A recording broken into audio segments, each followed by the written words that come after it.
మనం ఆత్మతో ధ్యానం చెయ్యము. ఆత్మ ఆలోచించలేదు. శరీరం కూడా ఆలోచించలేదు. కానీ శరీరం యొక్క సహకారంతోనే నేను ధ్యానం చేయగలను. ఎలా కూర్చోవాలి?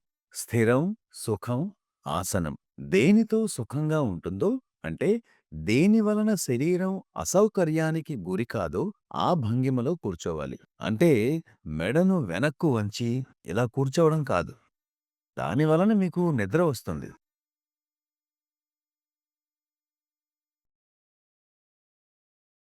సుఖాసనంలో కూర్చోవడం మంచిది. కుర్చీలో కూర్చుంటే పాదాలను ఇలా ఒకదానిపై ఒకటి వచ్చేలా అమర్చి కూర్చోండి.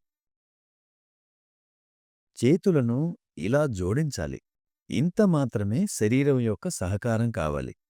सीधी गर्दन कटार होके बैठना है। ध्यान के दरमियान వీలైతే మెడను నిటారుగా పెట్టి కూర్చోవాలి. ధ్యానం చేస్తున్నప్పుడు మన తల కొంచెం వంగితే పర్వాలేదు. కానీ మరీ పూర్తిగా వంగిపోవడం మంచిది కాదు. అంటే శరీరం యొక్క సహకారం కూడా మనకు కావాలి.